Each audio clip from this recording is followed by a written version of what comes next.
firstly to welcome everybody to this 5th EDAS Covid Conversation. As you know, we've been running a series of these since we all went into lockdown, and it's really great to see some old faces and some new faces as part of this. This one is about the kind of entrepreneurial landscape, you know, looking at the opportunities that are arising out of COVID. It has been a difficult time for everybody, but there's obviously, we've talked about it quite a lot through that, you know, what can we do as a result? And one of the reasons why we thought this was a good one, it was me that proposed this session, was basically some of the work that I've been doing, reviewing programs and working with some of the speakers on in this particular area of startup and entrepreneurism, and really looking at how people are actually using adversity to then do something different and the opportunities in that. And if we look back, I don't have figures in front of me, but what they say is that recession will always lead to people thinking differently about what they want to do with their jobs and their workplaces and so on and so forth. And, you know, and I've been doing a lot of work in Ireland, for those that know me, and Ireland is gearing up for, you know, supporting entrepreneurship, and a lot more new starts coming through with a number of the programs that they're running, because they see that as they had a lot of job losses initially, and they're looking for opportunities for these people. Alison, can you move on to the next slide, please? So this is our agenda for today. We will take panel perspectives from 4 people today.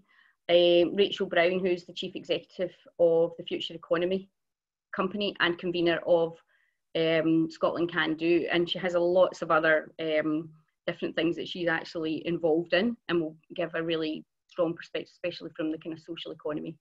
We've got Hugh Lightbody, who's the Chief Officer of Business Gateway National, and he'll be able to give us insight into how the changing practices has increased some of their activities and engagement. Then we've got Anna Gallardo, who's Head of Entrepreneurial Development at Scottish Enterprise. And finally, we will have Dr. Siobhán Jordan, who's Director of Interface, who will be able to give us some insight into the linkages with academia in this landscape as well. Each of the panellists will be given kind of 5 minutes to give their perspective on what they think is the greatest challenges and the emerging opportunities, and then we'll go out to a panel discussion on that. So I really encourage people to put some of your questions in the chat while you're listening to that, and when we'll pick those things up as well. We'll then go back to another kind of panel perspective on how businesses support needs to adapt, and again we'll have a bit of audience discussion as well, and then we'll get some final words, and we're looking to close about 11:15. So I really encourage people to you know, look forward to chat. Oh, sorry, forgot about that. So how to engage in this: you can, as I said, you can raise your hand if you want to ask a question, or you can put a question in the chat box. You can use social media. We really love that. So tweet if you you know, if you're part of this, or if you want to then put any questions there as well, or if you are on the phone, because I know some people are not allowed through their agencies to be able to use this Zoom platform. I apologise for that. But what you can do is you can email Alison at edas.org.uk, and she will pick up those questions and she will feed them into the chat function. So plenty of ways to get in touch. So what I'll do is I will hand over to, let me just check my agenda. I'll hand over to Rachael first to start us off. So Rachael, over to you.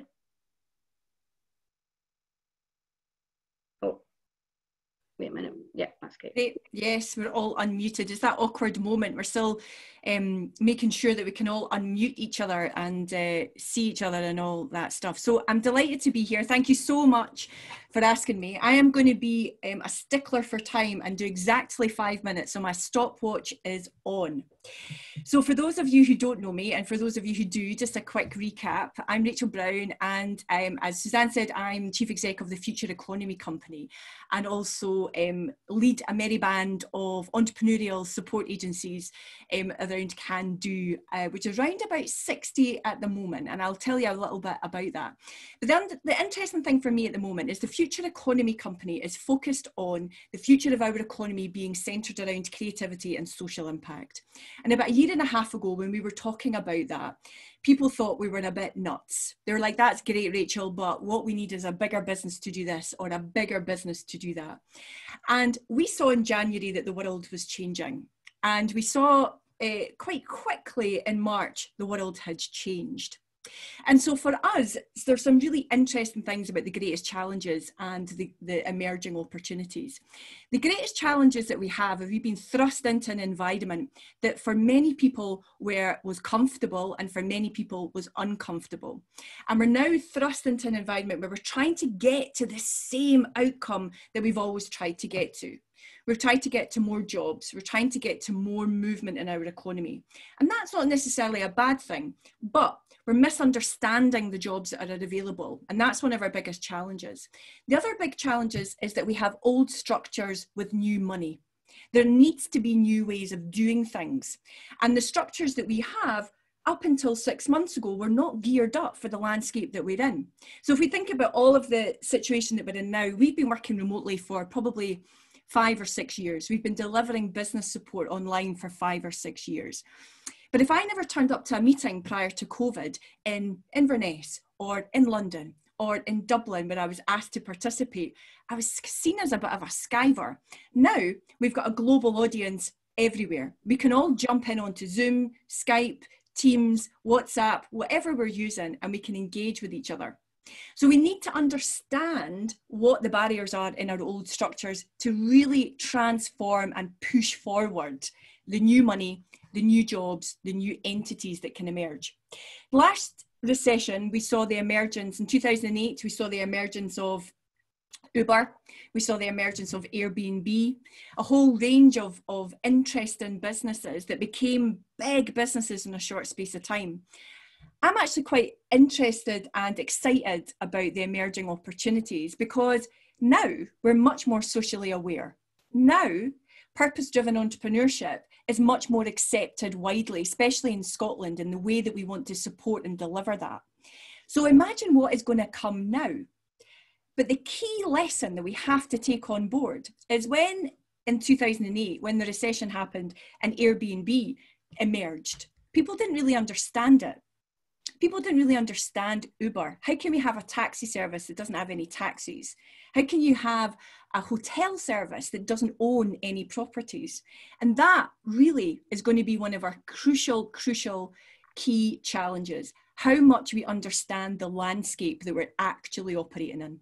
So my own organisation, the Future Economy Company, has 3 vehicles. We deliver Fashion Foundry, we deliver Creative Game Changers, which I can come on to in the panel. But the most important one that we deliver for this context is the Creative Entrepreneurs Club. Now, our subscription service had 300 people in it on March the 1st. And by now, today, we relaunched a different entity. By now, today, we have just over 1,700 members. People want to be part of a tribe. They want to be part of something that understands and networks them together. And I think that is where an emerging opportunity is going to come from. The creative industries is the fastest growing area, fastest growing sector that we have at the moment. And if you think about people's behaviour, it is really, really important that we understand the jobs that are coming. We're consuming content like never before.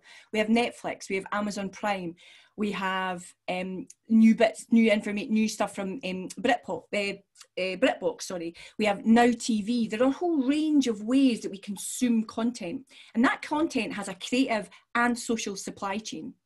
So for me, there are 3 things we need to focus in on. 1, we need to be the canary in the coal mine. We need to take a leap and we need to go first. As Suzanne said, Ireland are already understanding how entrepreneurship can be a really big and important enabler within our economy. In the Higgins report, entrepreneurship wasn't really mentioned. In the Higgins report, the response, it wasn't really explicit what we can do around creative industries. And it wasn't really explicit what the targets could be for our economy. So I think we need to understand what's next. We need to focus on the jobs that are coming, not the jobs that we know about.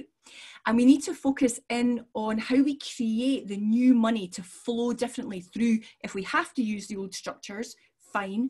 Or what are the new structures that could be emerging? I think the biggest opportunity for all of us is a blended approach to customer insight, marketing, and business development. We now have access to every single person on the planet, more or less. And we have a different level of communication that's possible. And I think as a small nation that is innovative, curious, authentic, and has a real drive on social justice, I think we need to take the leap and put entrepreneurship, creativity in at the heart of our recovery. 5 minutes. Fantastic. Thank you very much, Rachel. Well, that's a really kind of interesting approach, and I think it's certainly opened up. There should be lots and lots of questions and discussion on that. And I'll hand over to Hugh now. Okay, and good morning, everyone. Thanks for the opportunity to join you this morning. In terms of challenges, my view would be, depends on what kind of timescale you're looking at. Clearly, the short-term challenges will depend what sector you're operating in. We're seeing a lot of reports about the situation in retail. Clearly, people aren't spending money. Situation in the tourism sector, the hospitality sector. So short-term, I think there's a key challenge of customer confidence, consumer confidence. How do we get people to be confident that they can go and shop safely? So there's a lot of guidance obviously come out from Scottish Government and promoted through services like Find Business Support or through the Business Gateway website, in letting people know from a business point of view, what do you need to do to be able to operate safely? And we've seen, particularly through the tourism sector, a lot of work being done, particularly on things like self-catering, for example, where there's an opportunity there because you can be reasonably safe round about that and be able to respond to the situation we're in. But we're obviously seeing other subsectors of kind of hospitality, like hotels particularly, might be more challenged in doing that. But there's lots of guidance there, there's lots of opportunity to understand how do you operate safely. The Visit Scotland's Good to Go scheme that's out there, that's given that confidence to people in what the confidence to consumers and what they need to do to be able to engage and get back into doing what they used to do, going out for a meal, going away for the weekend, whatever. So challenges, I think, as I say, consumer confidence for the kind of retail side of things, for the hospitality side of things. Clearly ongoing challenges at the moment for leisure, with various things not being able to open because of the situation that we're in. Medium term, other challenges that we can see that are going to be coming down the line, well, clearly Brexit's going to be a major one for a lot of businesses, and the opportunities that might arise from that, or the challenges that might arise from that. So those are the kind of things I see as being particularly challenging. It's that consumer confidence bit, and it's about that kind of global side of things, what's happening at a kind of macroeconomic level with things like Brexit, the US trade, what's going on with that, the kind of trade talks and the tariffs on things like whiskey and things like that. So there's lots of kind of these kind of challenges going around. Opportunities wise though, as I say, there's guidance there, there's opportunity for the kind of businesses that are able to respond to the situation that we're in. Now, one of the things we are seeing is that particularly food businesses, food processing businesses, there's a particular challenge in there, but from an opportunity point of view, we're seeing some small businesses doing some really interesting things, and part of the opportunity and the challenge in there is how do they continue that later? They've got into online trading, but for some of these small businesses, it means the whole family's now involved. They're working 24/7. How do they take that forward? How do they maintain that? They've got a database of customers now that they've created because of that online trading. How do they keep that going? How do we keep that opportunity alive as we go forward? So lots of kind of things going on, lots of activity. we're still in a situation, clearly from a kind of health point of view, that we need to make sure that we're responding to the health side of things. That's why that guidance is there. Clearly that's changing. Clearly there are challenges. Local lockdowns are a possibility, as we've seen in Aberdeen. So we need to be able to respond to that as well. So again, that challenge is about how do we, as that entrepreneurial landscape, that business support landscape, maintain a kind of fleet of foot, a quick approach, being able to come back quickly and respond to these kind of situations. The big challenge in all of that is obviously resources. Do we have the resources that allow us to be able to respond to this? Over the last few months, we've seen a lot of support from the government and grant support coming out to businesses, local government, Business Gateway Network, particularly local government finance teams involved in getting about £1 billion worth of support out there to about 90,000 businesses. And I suppose that's another kind of key bit here. There are certain sectors which are particularly affected. There are other sectors which are perhaps less affected. There's the whole working from home ethic for many businesses. If they can do it, it's become the kind of norm. But again, there's issues in there of that kind of flexible working in terms of ensuring your staff are supported, ensuring the mental health and well-being of people, because we're in a very different environment in how we work. As you can see, here I am working from home, have been for months now, as have so many people. But that's a different environment, it's a different dynamic for all of us who are essentially social individuals. How do we respond to that? How do we support people going forward? Because this doesn't look like it's changing anytime soon. So I'll stop at that. Okay, thank you, Hugh. Anna, you're on the phone. I'm going to ask you to comment now. So Anna's not on the screen, she's on the phone. So I'll hand over to you now, Anna.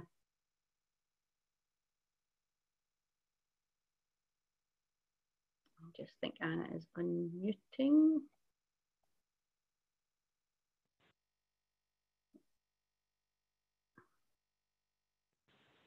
Oh, that's you now, Anna. Is that me? Sorry, 3 trials it took me to unmute myself, so we're not doing very well this morning. Thank you very much, Suzanne. Yeah, thank you for the invitation. I'm delighted to be here. So I'm Anna Gallardo. I'm the team lead of the Entrepreneurial Development team in Scottish Enterprise. Suzanne was very kind and she gave me a promotion in my intro, so thank you very much for that. Got it.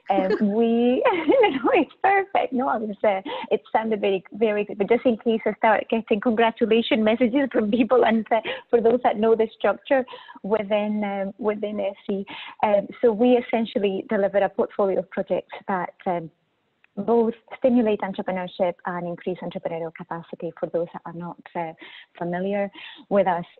So challenges and opportunities, it's a very, very broad, very wide, on one hand, very difficult to keep the 5 minutes. On the other hand, there's so many unknowns that when I was thinking about the question, I was really struggling to hone it into specifics. And in the end, I'm thinking about early stage businesses, startups, entrepreneurs, which is my area of expertise or at least experience, and a little bit of learning. I think essentially it goes down to the actual nature of what being a startup and an early stage businesses. And this crisis, like any other crisis, just emphasizes even more the challenges that these companies have per se and the opportunities that they bring. So in terms of challenges, well, these businesses tend to operate in high risk areas. They are risky per nature. So in an unstable market, they become even riskier with all the challenges that brings in itself. They tend to have a more difficulty accessing traditional lending mechanisms and traditional financing. This time, again, that will be harder. Many of those that have ambitions to grow and will require of capital investment to fund that growth will struggle at the moment. We are seeing how investment rates are going down. Actually, maybe not as much as it was being forecasted, but it's not likely to pick up anytime soon. We are still seeing investment come through, but mostly it's from existing investors, from conversations that had started before COVID, but not that much after that. Again, these businesses tend to operate in a short runway, so if they're struggling to get financing and they're struggling to sell because the access to customers has been diminished, because the confidence in customers from just being new is not quite there, because of the relationships with suppliers are less established, and maybe they struggle to maintain that sort of supply chain as much as kind of the bigger incumbents. Again, they'll suffer from a financial point of view.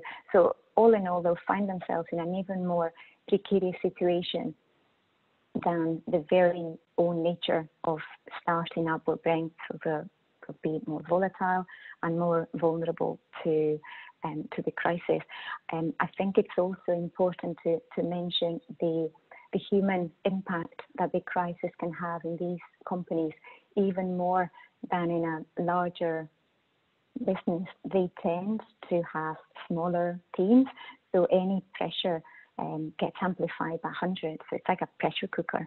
And in a crisis like this, that unlike other sort of purely economic crises, it just has exploded in everybody's life and has such a big human component to it. That impact will be feel a lot more. So issues in individual staff, losing staff will have a much will be a much bigger challenge for these companies than for bigger companies. For founders and leadership teams, the pressure on mental health, the anxiety of the situation, we're still in a changing world. We still don't really know what's going to happen next month, next 6 months, next year. So it's trying to put mechanisms to mitigate against those challenges and recover when we don't know how tomorrow is going to look like is extremely hard, and that burnout can have severe impacts on people. So I think it's an opportunity for all of us to think about words like solidarity and kindness beyond the initial dates of the health crisis, and reach out and be supportive to our peers, to the people that we work with, to make sure that we can all get out of this together. In terms of opportunities, again, I think they go hand in hand with the nature of being a startup, and we have already seen that some startups have already played a critical role in starting to mitigate the impact of the crisis. We've seen how sort of many early stage businesses have jumped to the opportunity of new designs, putting innovation into place to support public health and public health companies across the globe. But also they're kind of mostly the ones that have really fueled the very change move to remote working that we've all had to go through very quickly, and it's likely that it will continue to do so. They are flexible, they can change quickly, they can innovate quickly, and it's if they try to emphasize those values and mitigate against the challenges of their own nature, I think that's where they can be successful. Rachael very rightly pointed out some of the big successes of previous crises, Uber and Airbnb, and a couple of examples. Thinking about sort of health emergency followed from an economic crisis. Alibaba's Taobao was born during the SARS emergency, so we do have examples here that it is possible to come out of these stronger. But yeah, I think it is about being just very aware of how flexible they can be, how quickly they can respond, being very close to customer needs, being very aware of a changing regulatory environment, and just try to mitigate against those challenges that make them very vulnerable. Collectively, so without thinking about individual businesses, but collectively, we do have to become very aware of the big challenge that is to see startup rates falling. There is a significant relationship between startup rates for creation rates falling and a loss of jobs in sort of a 5-year window, a 10-year window. There's a very direct correlation, and those tend to be sort of high quality jobs. And also, and this is again in the general sense, we need to be very aware as well of the challenge and the risk to lose sight of the fair work agenda as we're tackling the crisis. As Rachael mentioned, with me, it's huge progress collectively in putting sort of social impact and purpose-driven business models and a culture of inclusive growth right in the forefront. And this is the time to keep it and grow it from there, rather than sort of considering it a luxury. We've seen how many of the jobs, of the roles that kind of kept the economy going at a time of the worst time of the crisis, and those considered key workers, so the ones that we need the most, many of those kind of are low-paid roles. So that should sort of really make us sort of rethink and bring to the forefront the importance of fair work even more. I don't know how long I've been talking for. Yeah, I know. I was just going to say, just a wee bit. It was such an interesting kind of point there, and I think there's some people actually picking some of these things up in the group chat. So we will come back to some of these. What I'm going to do is hand over to our final panelist, Siobhán, for her kind of 5 minutes of thoughts on challenges and opportunities.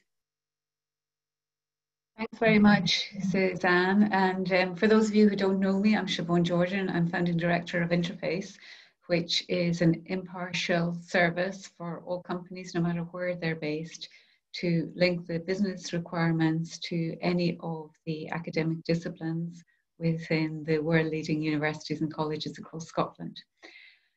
I think when I was approaching and thinking about the challenge question that was set by Suzanne, I have to say, in reflecting over the last 6 months, we see probably more opportunities than we have seen challenges, which is ever the optimist in me.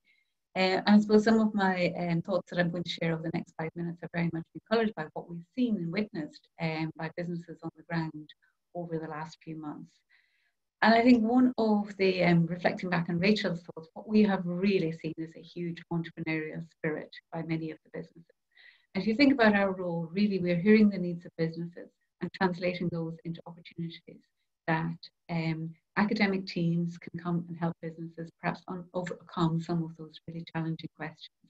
And so I think the opportunities we have seen are that businesses know that they have to adapt and diversify, that there are many different and new opportunities for markets that they can reach, but actually to be able to diversify rapidly and agilely, they don't need to go alone. They can actually seek help from other external partners. So be it business to business or be it business to academia. And I think if we look at some of the real perhaps industries that have been decimated that Hugh reflected on, tourism and hospitality, we've been hugely encouraged by one of the, I suppose, campaigns that we've run. We worked with Visit Scotland and Scottish Tourism Alliance way back in April, and we could recognise that many of the businesses, tourism and hospitality businesses, were really kind of, I guess, not much hope to hold on to given how badly the industry had been decimated. And then taking that as a kind of collective of that sector, we then challenged our academic partners and said, well, what can you do to help? And we were really encouraged by 15 of the universities coming forward and saying, we really feel that we've got new knowledge, or we've got experience in with everything from reaching out to new customers through immersive technologies right through to creating action plans that were tangible and approachable for these businesses. And so through that we developed an Adopt a Business campaign that got expressions of interest from over 80 different tourism and hospitality organizations within the space of 2 weeks. And we were able to match those up to academic teams that can really help. And I think that's a kind of indicative of the entrepreneurial spirit, both within our own organisation, but also within many of the tourism businesses. Now, there's a lot more that we could do in scaling that really rapidly. But I think I use it as an example of there are a lot of businesses that have really taken the last 6 months as an opportunity to rapidly look at how to reach new businesses. Not all, but many have, and that's really kind of heartwarming in that I suppose entrepreneurial and entrepreneurship culture within Scotland. And I say entrepreneurship because everybody can actually be a driving force for innovation.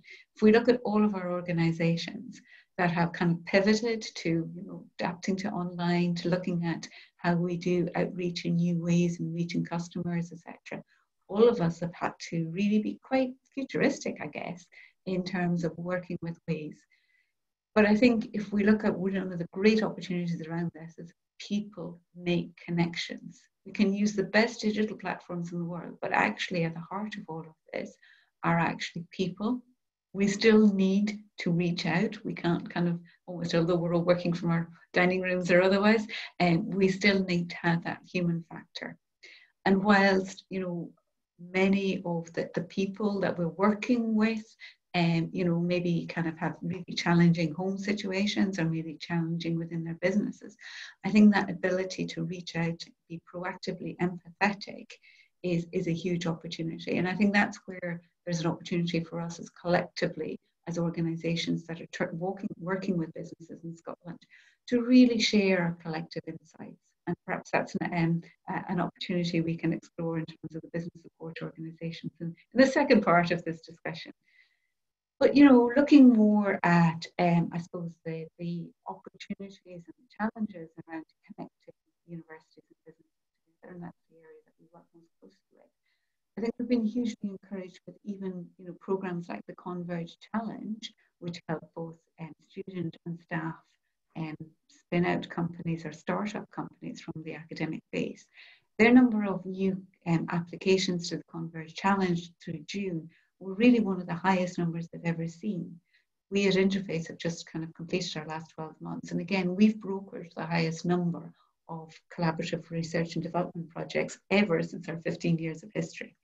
So entrepreneurship, I think, is alive and well. Mm-hmm. But I think perhaps one of the opportunities or the challenges we have is getting the stories out there, is how do we currently encourage maybe our media, maybe ourselves, to get these real positive case studies that can help perhaps offset some of the mindset, which is, daily through, our media, etc. Perhaps, it is very much about an insular culture. It's about still staying in our houses. It's about being locked down. And, notwithstanding, we have been through a huge medical crisis. We've been through a huge health crisis.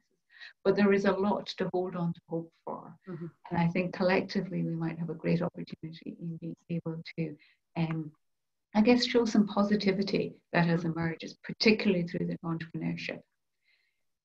If we look at some of the challenges, and again, for me, this is quite a hard thing because I am a really optimistic and hopeful person, and we have witnessed huge amount of optimism. But, there is no doubting. And I really worry about the businesses that are being left behind, that businesses that might think, actually, we don't know who to reach out to, or we feel that we have to come up with all the solutions ourselves, and perhaps don't have that mindset of reaching out and always seeking knowledge. I think one of the acronyms we love to use within the team is ASK, because there's no such thing as a daft lassie question, but it is also around that always seeking knowledge. So I think it's a kind of challenge that we have perhaps around the ability of making business support really, really accessible to everyone that may have a challenge or an opportunity. And again, there's been no doubting the huge amount that has been done over the last few months in helping businesses access grants with essentially survival. But the flip side of that is therein provides an opportunity to ask those businesses, and what more can you do with respect to pivoting or adapting or diversifying? And what more can Team Scotland do to be mobilised around you to help you to make that happen and bring that to be a reality? So I think therein lies the challenge, is perhaps it's about shared knowledge across all of our organisations, perhaps it's about our seamless approaches, but really looking at the kind of more holistic response that we can offer to businesses. Okay. Notwithstanding that, you know, I've spoken about our Doctor Business campaign that really had a huge, you know, immediate response to helping businesses. But, you know, the financial constraints on businesses to be able to invest in research and development, to be able to invest in, you know, new ways of doing things, and cannot be underestimated. Rachael talked about the fact that could we adapt some of the current funding mechanisms to be more, you know, a fit for purpose, I think, for what we're seeking now. You know, we know that perhaps in the UK sense, there are huge chunks of money around, you know, industrial strategy funding, etc., that, you know, are kind of almost developing perhaps a massive game changer technologies. But I suppose I would challenge is, do we in the next 12 months need to look at smaller scale interventions rather than massive game changing and technologies?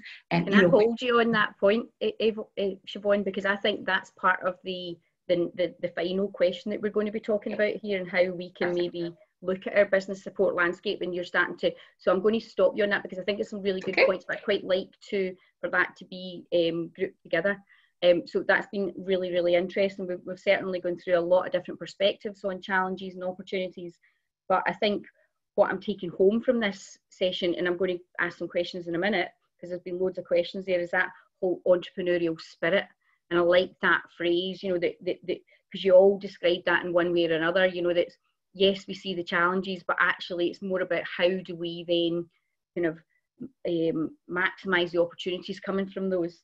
Now, there's been loads of questions, and what we will make sure is that we pull those questions together, and we always do an output from each of these, so there'll definitely an opportunity to feedback, etc.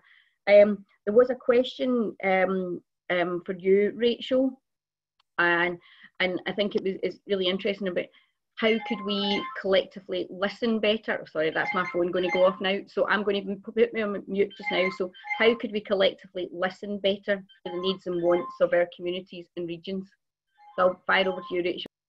Great, thank you. That's a great question, and actually something that was highlighted quite a lot. We through every webinar we've done with any of the creative and social businesses that we work with, the key thing that they cite part of their success in managing lockdown and being able to flourish in some way in lockdown is about listening to their customer and understand better.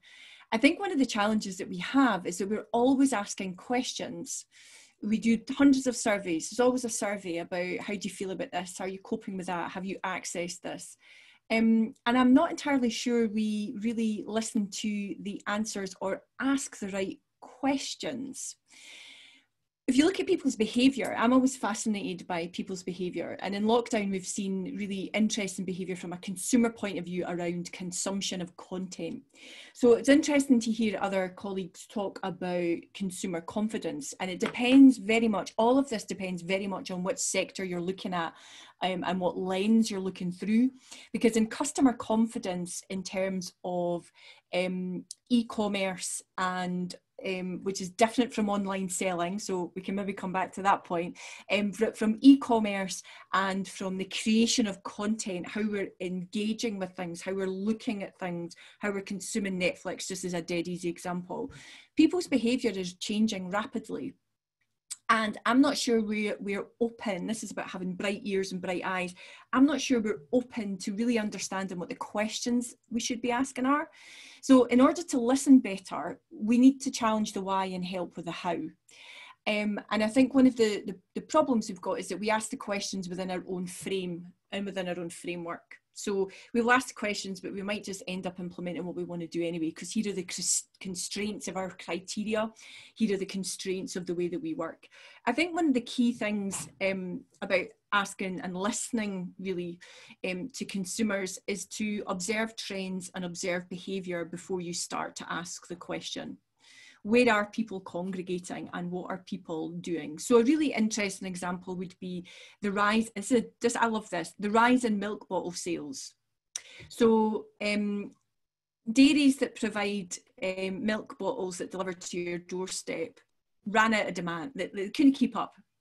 everybody went absolutely mad for it. People wanted their milk delivered. Now that was partly because people weren't able to go out, partly because if you were able to go out to go to the shops, you were choosing not to, partly because people didn't want to buy recycled plastic anymore and people wanted to buy glass milk bottles. And partly because that's what neighbours were doing. And then there was a network effect there. And that is one of the key things about listening to the communities, is understanding that network effect. People choosing to engage in a certain way is always a bit more complex than we want to understand. And I think we're seeing a real need for some deep understanding about people's challenges and people's opportunities, because you can't listen if you're always asking your questions, if that makes sense. Okay. So I know that that's not an actually answering Elaine's question in any way, shape or form. In true form for me, it's mostly posing another understanding of it. But I think there's a key point around trends, behaviour, and really looking at what's coming next. We need to focus in the now, the near, and the next. They're the three areas that we really need to drill into, because we sometimes look too far ahead and we sometimes look too close together at the same time. And it's like, the best way of describing it is if you walk past an area and somebody says, oh, it's up and coming, and you see all the builders out with skips and things, it's not up and coming. By the time the builders are all renovating the entire street, it's been and gone.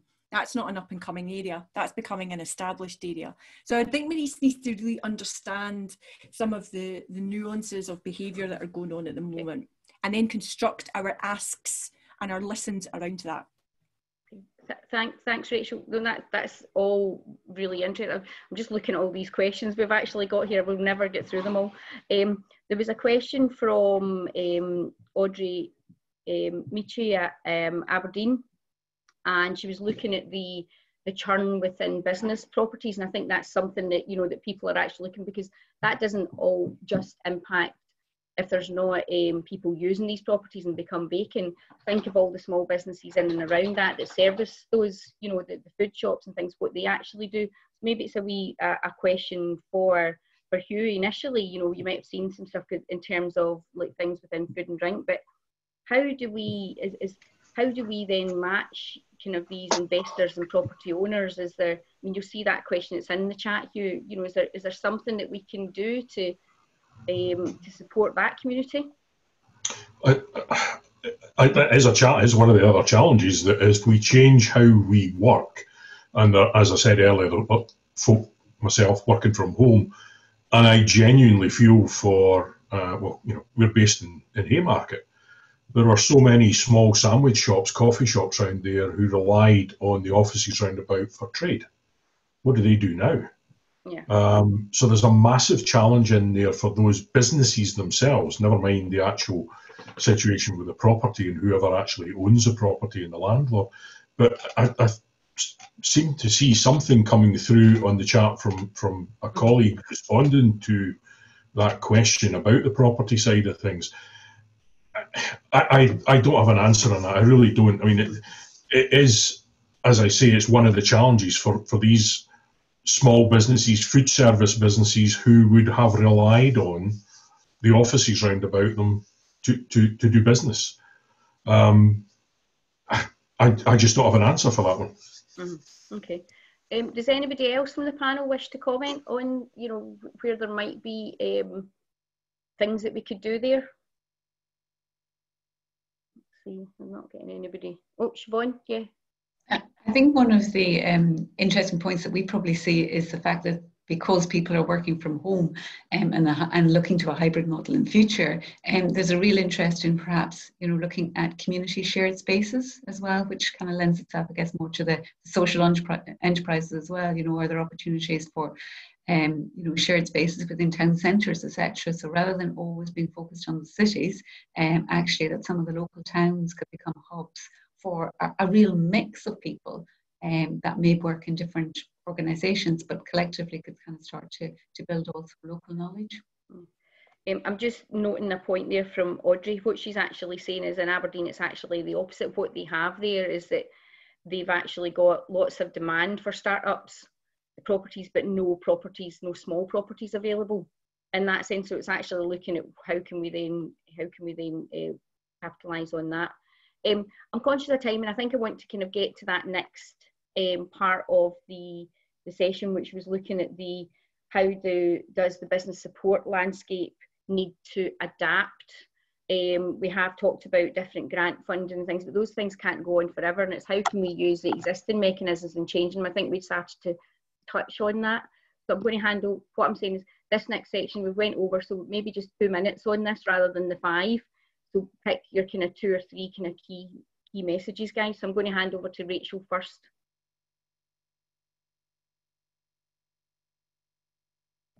Thank you.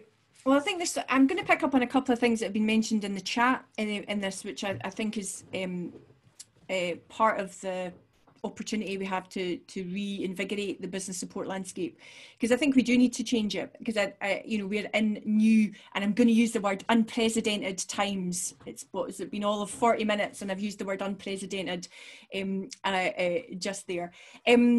I think, from a small SME perspective, somebody in the chat has highlighted that there's the lack of HR and potentially legal and environment support around how to deal with the current crisis and the changing requirements from government and presumably at some point the changes in legislation that are going to come in.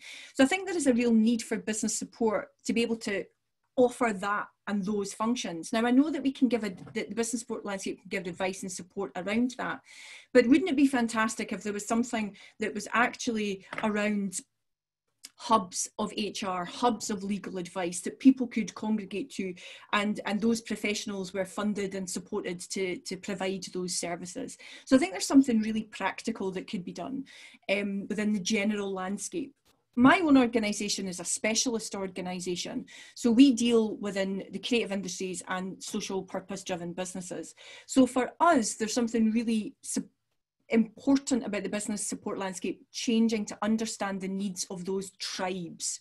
So we work all over Scotland, and it doesn't really matter what type of structure you have or what type of creative endeavour you do.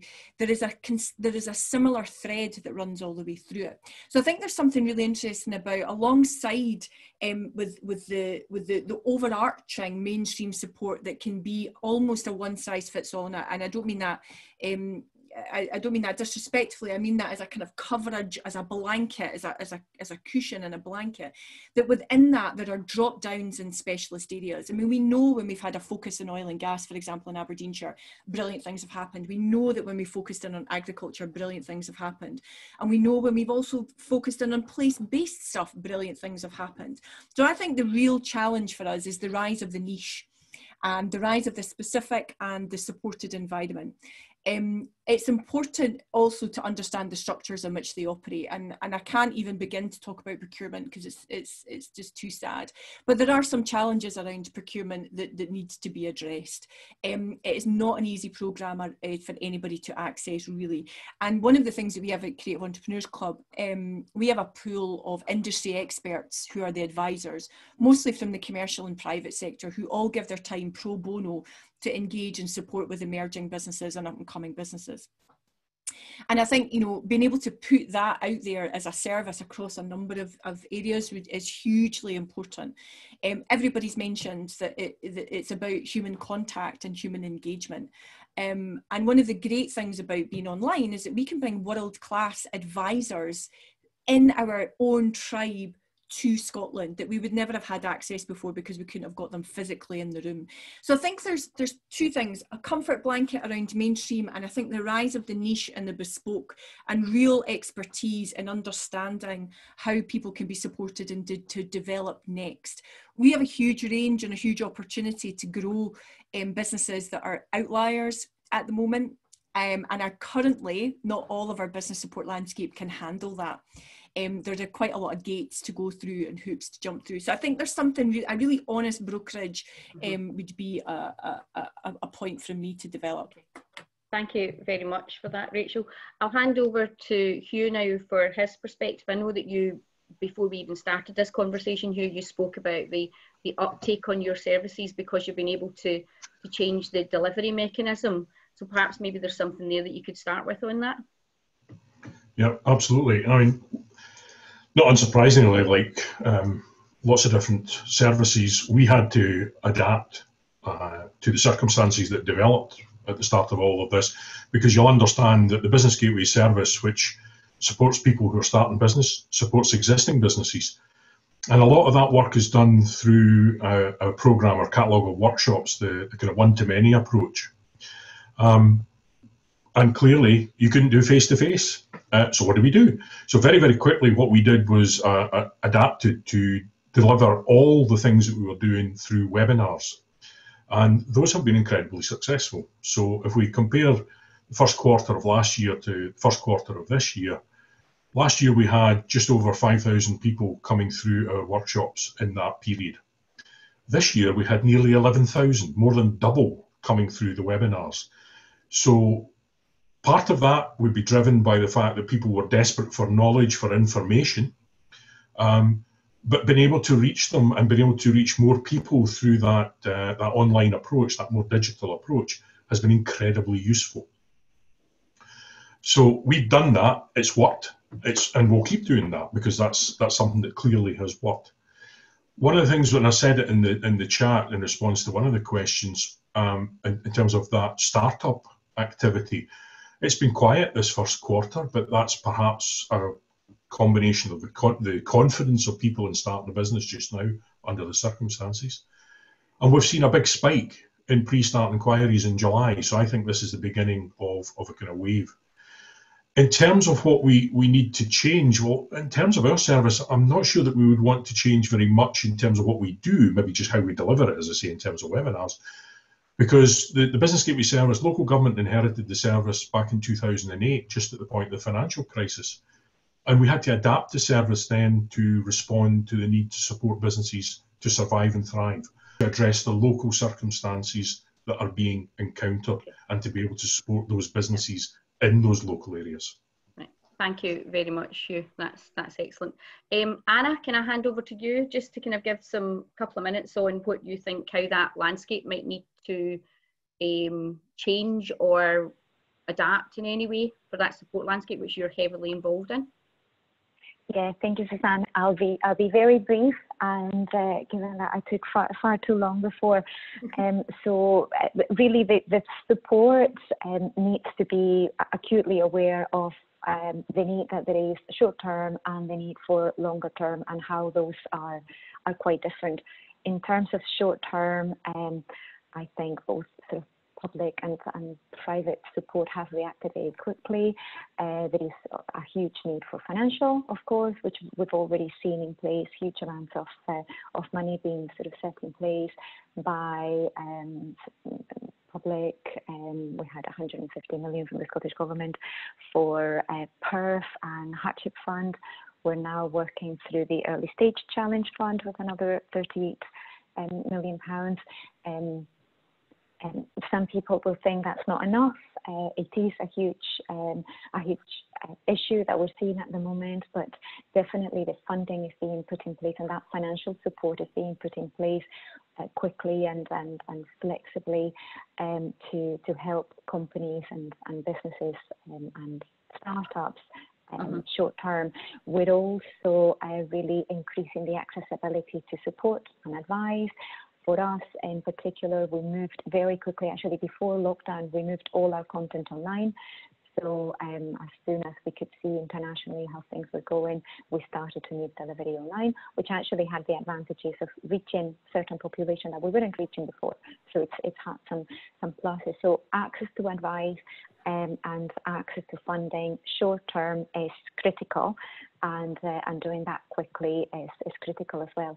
Longer term, it's being even more aware of working joint up together. So this is a joint effort by the different agencies, but also by private organizations. So in any sort of modern democratic societies, the ways things are influenced are done are a lot more complex than just a pyramid where the government rules everything. So I think we've got to be acutely aware of that, and it has to be about reducing barriers to entrepreneurship and providing the right incentives, working flexibly and working in a tailored manner, thinking about gender issues, thinking about different geographical issues, and thinking about different sectors. That's me. No, thank you. There's a lot of things kind of coming through there that we're seeing a lot of the same messages coming through, Anna. And finally, over to Siobhán for your kind of thoughts on this. Thank you very much. As you said, some common themes coming through, but just wanted to kind of highlight a couple of other things. I think one of the opportunities we have to look at new ways of working is perhaps shared insights across the business organizations regionally. You know, all of us are reaching out to customers in terms of businesses or individuals. So what can we learn on a place base or even a sector base as to how we can do things more seamlessly together?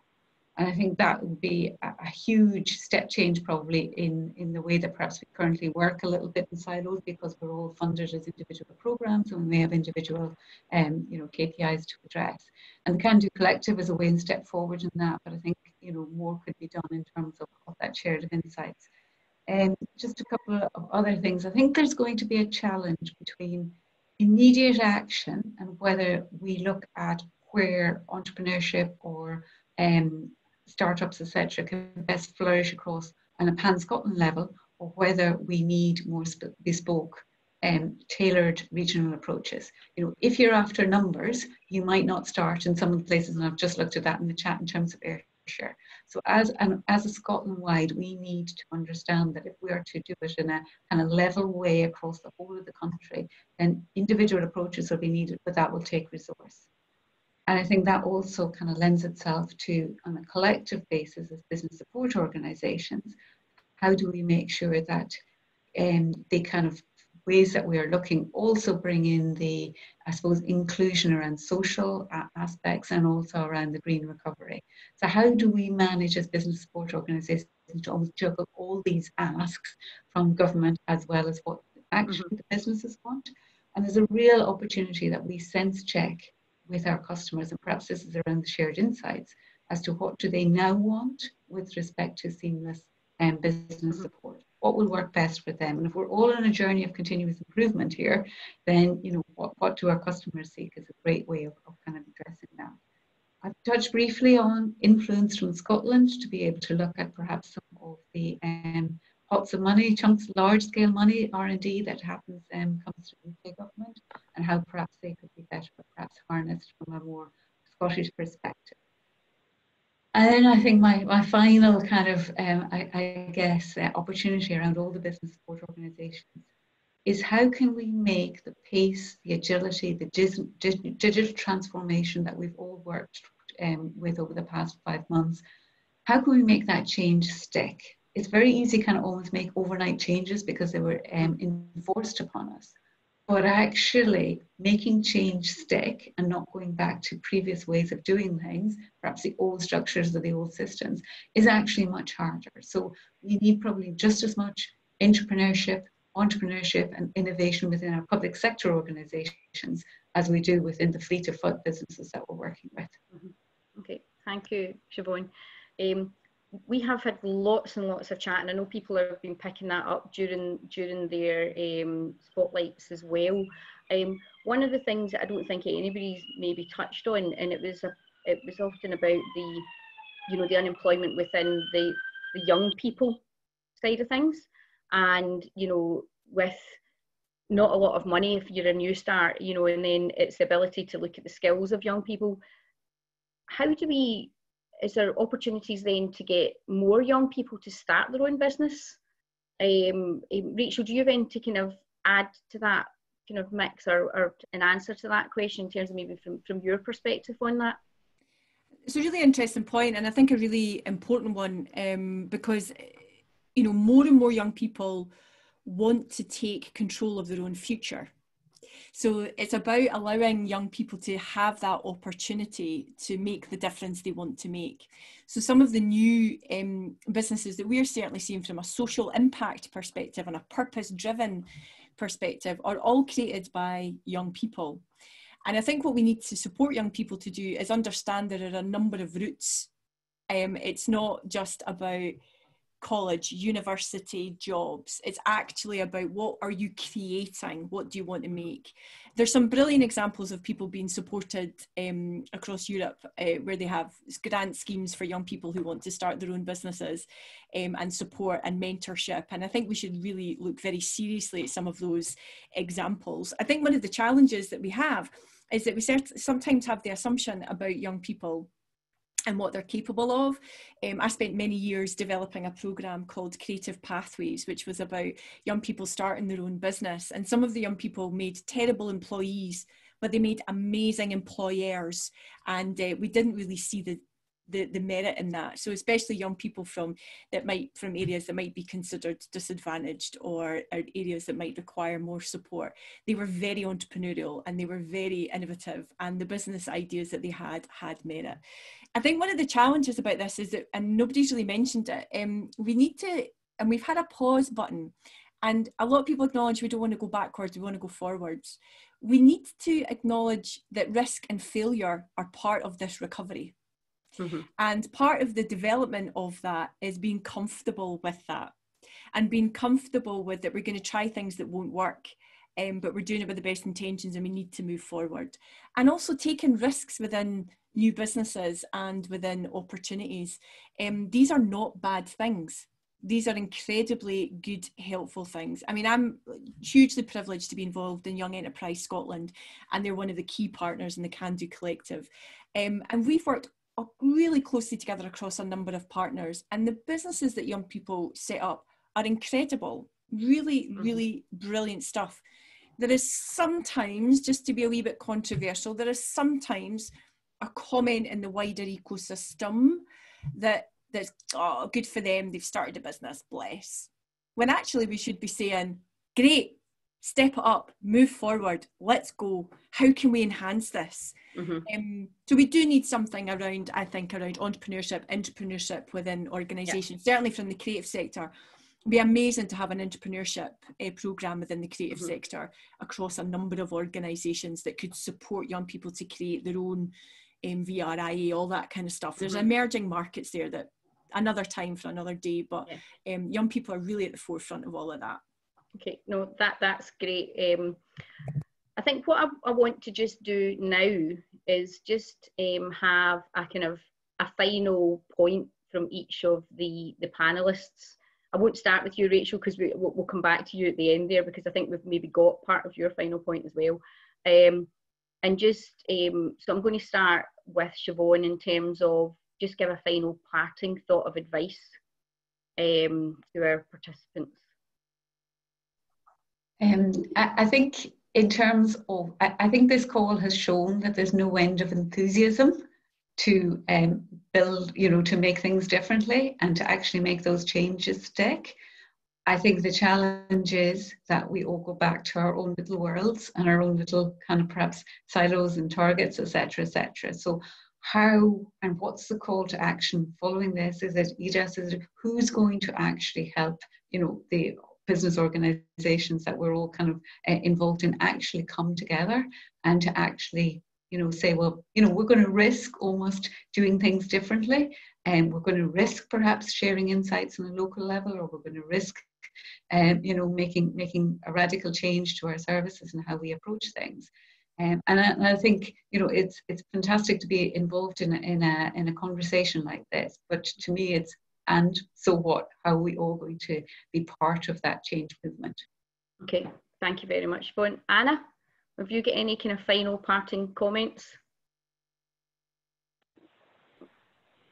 Hi, I'm probably just going to repeat a bit of what's been said before, but as for individual entrepreneurs, either kind of already started their business or thinking about starting it, to a huge word of encouragement to go for it, to be bold. It is the time to be bold, to make a difference, to focus on their purpose and the difference they can make, and how they can grow and impact those people around them, and to do it with a fair work perspective and with that business responsibility in mind, but to go for it and use that flexibility and that agility to the best of their ability. For us as EDAS ecosystem partners to really be joined up, working together, as Siobhán was saying, to take the opportunity to share insights, to information sort of can be king in these things. So make sure that we're all aware, that we all work together, and that we do take tailored approaches when they're needed, both in terms of demographics and geography. Not to be afraid to be creative. So if information is key, creativity, I would say it's even more key, and to make sure that we do have a strong role in creating a business culture for the future, that resilience and sustainability do come hand in hand with a business culture that is socially impactful and creates inclusive growth. Thank you very, very much, Anna. Hugh, I'll hand over to you, but there is somebody had actually asked a question, so maybe it might be something that you might be able to answer in your kind of final remarks, and it was there any learning from other countries where there's been a kind of private sector response to this to support, you know, businesses or helping in that kind of whole startup entrepreneurial landscape? So I'll maybe fire that, just because that question had come up as well, directed to you, Hugh. So I did respond to that in the chat. All right, sorry. Seen, so hopefully I've covered that. I suppose the kind of things I would kind of conclude on is, I said about the increase in take-up of our webinars. And what was particularly encouraging in there is that a lot of that was on our Digital Boost programme. Businesses taking the opportunity, and perhaps because of the necessity, to be more digitally savvy. That's the whole purpose of that programme. We've been running it for 4 years. We're running it again this year. We've got an additional $1.5 million from the government for the last 6 months of the programme this year. So that's fantastic news. It means we can do more, try more, and it helps those businesses to respond in a more digitally savvy way. So it's really good to see the uptake of that. It's also been really good to see that an awful lot of that uptake in those webinars has been about growth. So this is not all bad news. We know there is interest in growth out there. We know that as well, that this situation, and Rachael used the word pause, and absolutely it's been a pause for many businesses. And that's given business owners an opportunity to work on the business rather than just in the business. And that's highlighted a number of opportunities. So there is hope here, I think, very much for the future in terms of what we can do and what we can go forward on. I will pick up one point that I saw in the chat, somebody making the not unreasonable point, we should rip up the whole system and start again. Yeah, well, great. But we have had recently, not that recently now, an enterprise and skills review, which identified that there was clutter and confusion in the marketplace. And we've seen from the government that the part of the response there was there would be no structural change. But they then introduced a new enterprise agency just to add to the clutter and confusion. Fantastic.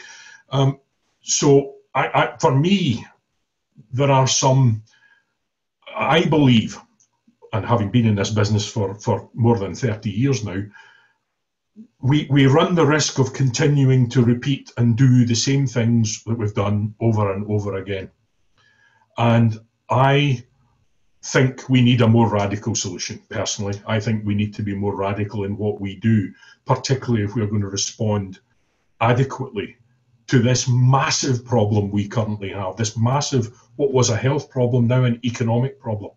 And I think more radical thinking is required. So I'm up for ripping it up and starting again.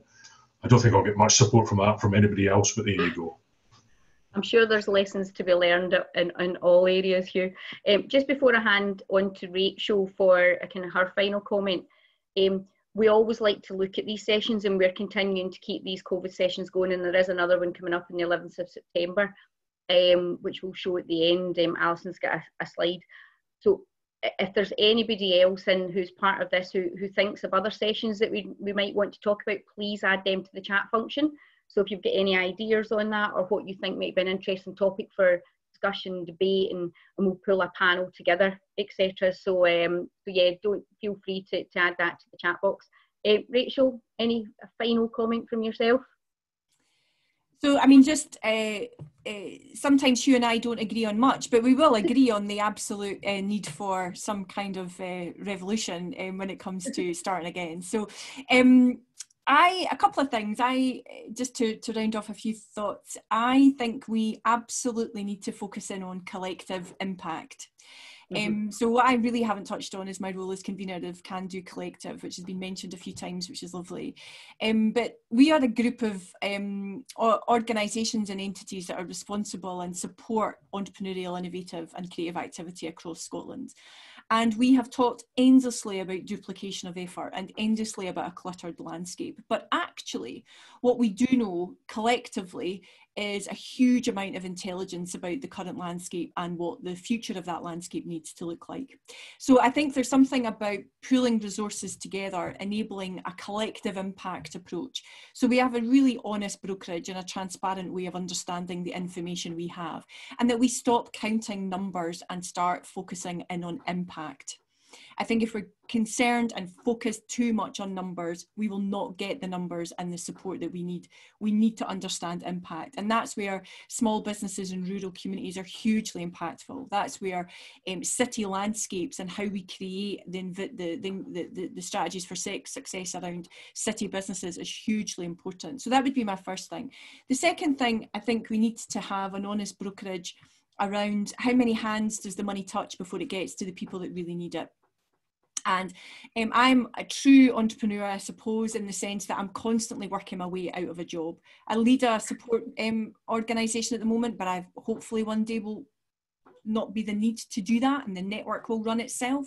So I think we all have to understand and move forward. And I work in a blended approach. We are supported by individuals, we're supported publicly, and we're supported privately, and we also trade. And I think this new way of understanding what could be possible for the business support landscape has to come through. There are absolutely things that need to be supported statutorily, and we need to make sure that they function highly, and by and large they do. But we need to cut down on the amount of waste that goes on. And I would be controversial and say that the money touches too many hands before it gets to the entrepreneurs that really need it. Okay, thank you very much, Rachel.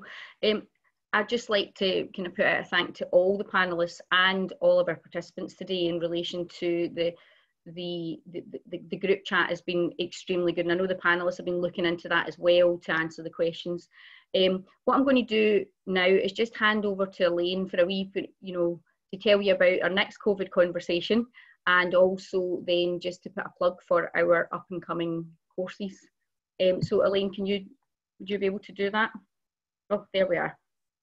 Yeah, very briefly, the most important ones are the ones that are on next week. So we have Supporting Your Journey Towards a Wellbeing Economy, which is a consultation with the Wellbeing Economy Alliance. And we are also launching our first of our courses online.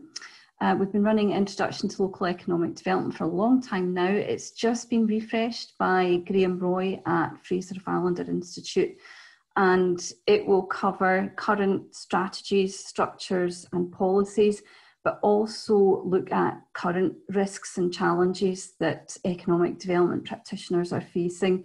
So COVID, Brexit, and looking at new powers to Scottish Parliament. You can see there too, we've got a number of other ones coming on from September, the next COVID session, which is all about place, and then our other two courses on appraisal and evaluation and inclusive growth. So you can find out more about these online or email me at elaine@edas.org.uk. Okay, thank you very, very much, Elaine. And just to say thanks again for everybody participating, and thanks very much to our panellists. And I'll call this COVID conversation to a close. Thank you. Bye, everybody.